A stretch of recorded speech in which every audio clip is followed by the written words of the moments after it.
Welcome to the Sound in Marketing Podcast. I'm your host, Gina Isham, owner and founder of Dreamr Productions and Sound in Marketing Learning. I create, consult, and educate individuals and brands on the power of sound in marketing. This season will be a culmination of thoughts and theories and musings that I formed over my years of experience in sonic branding and sound marketing.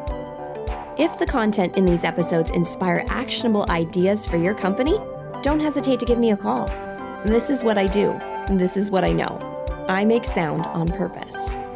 All contact info will be provided in the show notes. Now on to the show. This episode, we'll be talking about marketing past COVID. Marketing through sound was given its truest opportunity after the most negative thing could have happened to our global community. This is truly an unprecedented situation. This virus doesn't discriminate. It attacks everyone. I want every American to be prepared for the hard days that lie ahead. The coronavirus has changed life as we know it across America. But how did COVID-19. The coronavirus did a lot of heavy hitting.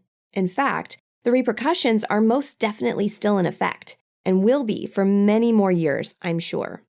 It's increased our anxiety for the future of our businesses and the economy of the world. Recession or no recession, we all know it could be better. What will our bottom line be when all of this blows over? How much should we spend on advertising and marketing for our brands during this time of financial uncertainty? How do we keep our sales numbers up when people aren't spending like they used to? And in fact, changing what they spend their money on entirely. What once was normal is no more. We need to move on and build on a new normal.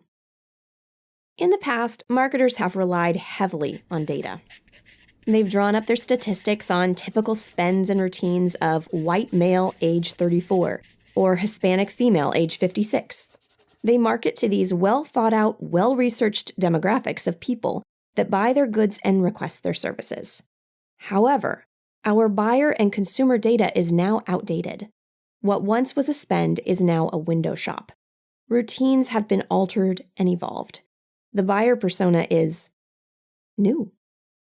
All of us experienced 2020 differently, but let me paint you my perspective to assist with my point. On March 20th, 2020, California became the first state to officially be on lockdown. However, in Los Angeles County, where I was, the closures started about a week before.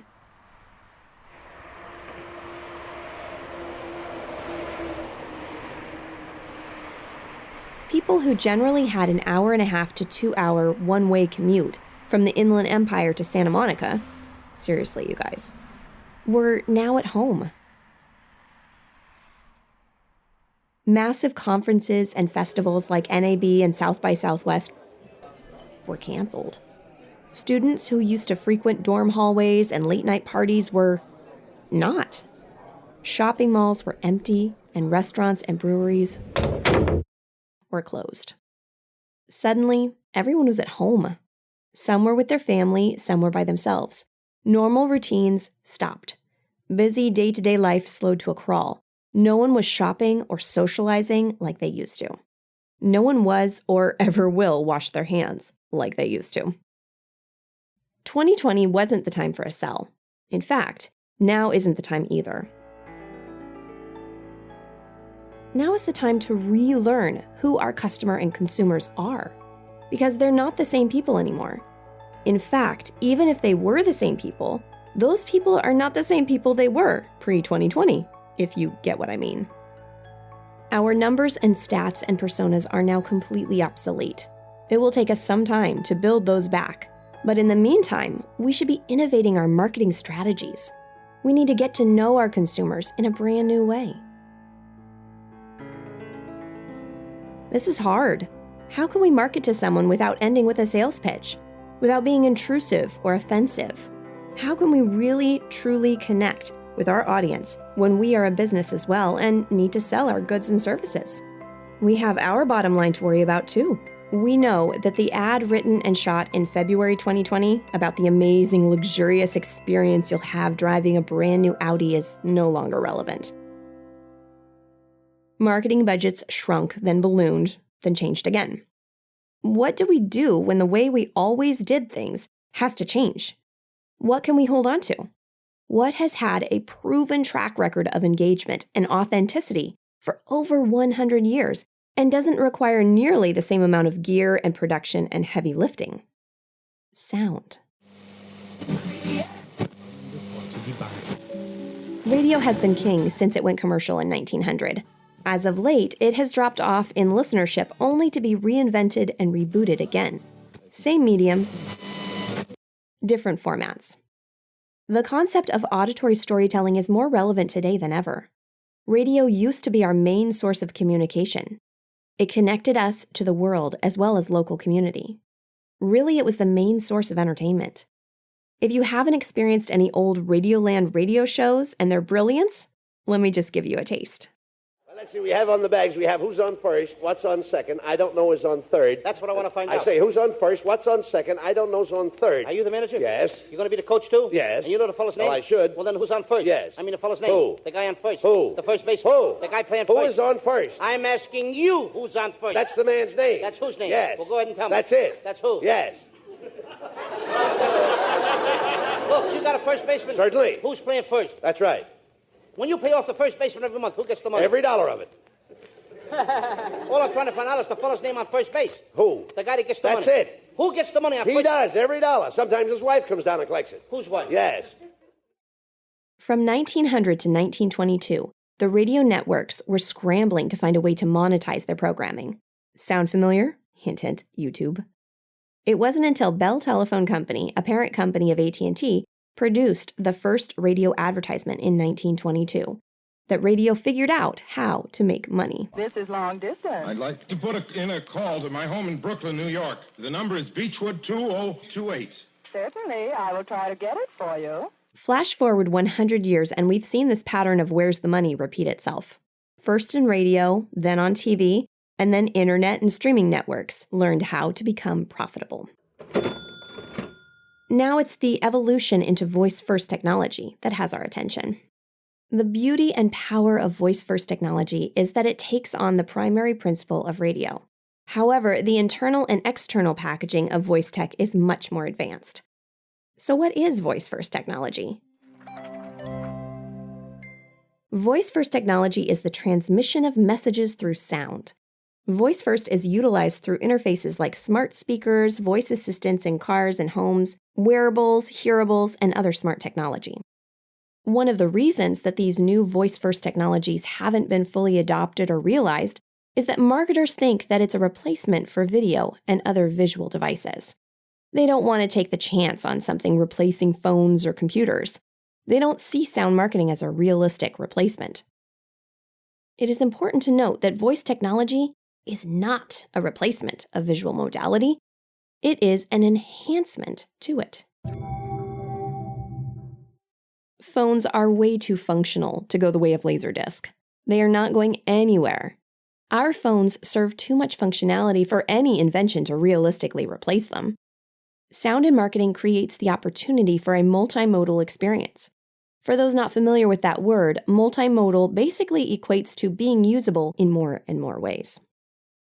With voice and sound, we have a unique opportunity to create an enhancement to the content that we already have established in our brand. Adding sound to site experiences only strengthens the brand's sensory perception. What does that mean? Sound makes your brand 1/5 more human-minded. Marketing through sound is simply being creative with smart technology. For instance, what about that Alexa skill you stumbled on? It teaches you how to do a 10-minute meditation before breakfast to set your mind right for the day ahead.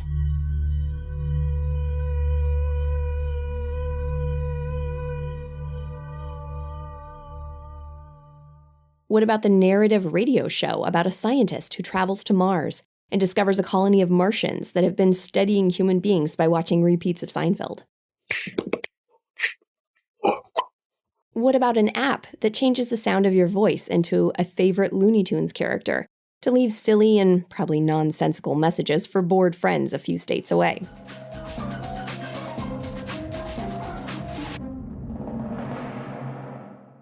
These examples are only scraping the surface of how a brand could be marketing through sound.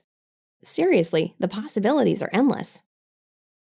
So here's literally the million-dollar question. Where's the money? Why even spend the time exploring marketing through sound? Who created the meditation skill? Maybe a yoga studio that wanted to remain front of mind to you till you can make it down the street and sign up for some lessons. Who told the Martian story? Maybe it was a network that had a script, but not the budget to produce it yet as a TV show. So they worked it into a radio show to get their content out. Who made the app? A brilliant company that markets to people working from home way more. When the consumer is hooked on the app itself, more products can be easily introduced. All of these examples could fit easily into a sales funnel. Attention, interest, desire, and action. Once marketing is done right, the money will come. Look closely at what is out there in the sound space. There is more to sound than what initially meets the ear. Audio content is created for engagement, entertainment, and relatability. The result is for the customer to invite the brand into their living room. They're enjoying themselves, they're engaged, and if you're doing your job correctly, they're remembering who brought them those happy moments. And they'll call on you again. Digital audio advertising revenue grew 58% to $4.9 billion in 2021. Podcast ads are the most recalled type of ad. According to a 2021 survey, 86% of respondents said they remember seeing or hearing a podcast ad. 56% of listeners said they would recommend a product or service to others after hearing an advertisement on a podcast they regularly listen to. And this is not surveying the more creative content end of things. It just so happens that ad spends are just a tad easier to track and measure. Innovation, creativity, relating, and engaging with our audience in a more hands-on way. This is how I believe we should be marketing to our consumers, now and after COVID-19 is a distant memory. Within all this specifically, there is an opportunity to truly captivate an audience with sound in marketing. So how can we turn that audience into our brand champions? We need to take full advantage of this time of rebuilding stats and buyer personas to focus on creativity and ingenuity. This is the time to act on and implement those projects we've held off on in the past that we weren't totally sure about. Now is the time to learn and grow within new parameters and circumstances, create new experiences for ourselves and our consumers and patrons. I came across this great quote from Anastasia Shcherbakova. While in regular times innovating is optional, during a crisis, the necessity of evolving is crucial, urgent, and vital. Within this creative process, please consider sound. Sound creation in marketing is groundbreaking, and the best part, not yet fully realized. There's a lot of opportunity to win and win big in sound. Thank you to Pixabay Sound Effects, OldRadioWorld.com, and NPR for the great sound bites. If you liked the music and the sonic logos, those were mine. Love the idea of sound in marketing but don't know where to start? I've got you covered. Come on over to soundinmarketing.com. I've got tons of resources, courses, ebooks, and connections. I also offer sound strategy consulting and sonic branding sound design through my company, Dreamr Productions. All links will be provided in the show notes. Let's make this world of sound more intriguing, more unique, and more on brand.